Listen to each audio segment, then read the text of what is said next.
Bonjour bien-aimés frères et sœurs, que le Seigneur vous bénisse. Bienvenue dans notre partage quotidien. Le Seigneur nous exauce par plusieurs moyens. Et ce matin, nous parlons de la grâce. Dieu nous aime profondément et nourrit pour chacun de nous des projets de paix et de bonheur et non de malheur.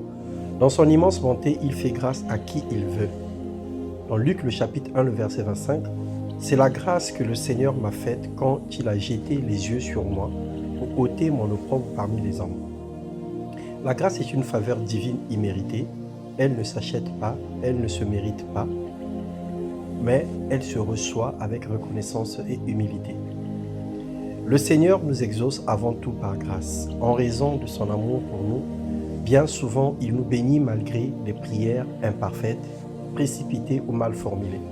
Malgré nos faiblesses, nos erreurs et même notre entêtement face au péché, sa grâce triomphe et il choisit de nous faire du bien. Dans Matthieu 5, 45, « Car il fait lever son soleil sur les méchants et sur les bons, et il fait pleuvoir sur les justes et sur les injustes. » La grâce demeure une faveur souveraine, une bénédiction inattendue, une agréable surprise venant de Dieu. Il accorde ses bienfaits selon sa volonté parfaite et son dessein royal. Or, si c'est par grâce, ce n'est plus par les œuvres. Autrement, la grâce n'est plus une grâce. Bien-aimés, restons humbles même si nous sommes bénis matériellement, financièrement, physiquement. Même si nous jouissons d'une bonne santé, cela ne fait pas de nous des personnes supérieures aux autres. La Bible déclare que ne faites rien par esprit de rivalité ou par vaine gloire, mais que l'humilité vous fasse regarder les autres comme étant au-dessus de vous-même. La grâce est trompeuse et la beauté est vaine, nous dit Proverbe 31:30.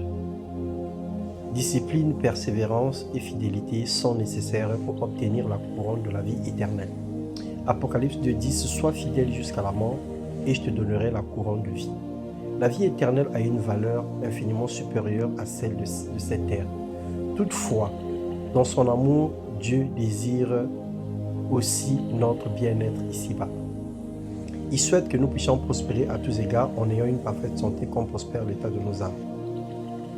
Que l'élection de sa grâce se repose abondamment sur chacun de nous. Dans le nom puissant de Jésus-Christ, que la grâce infinie de Dieu puisse couler sur nous, que le Seigneur nous accorde son pardon et sa miséricorde, que le Seigneur nous accorde ses compassions et que l'amour de Dieu soit répandu dans nos cœurs par le Saint-Esprit. Que le Seigneur nous soutienne dans tous nos faiblesses et nos manquements. Que le Seigneur nous accorde la grâce de le craindre et de marcher dans la vérité. Au nom puissant de Jésus-Christ. Amen.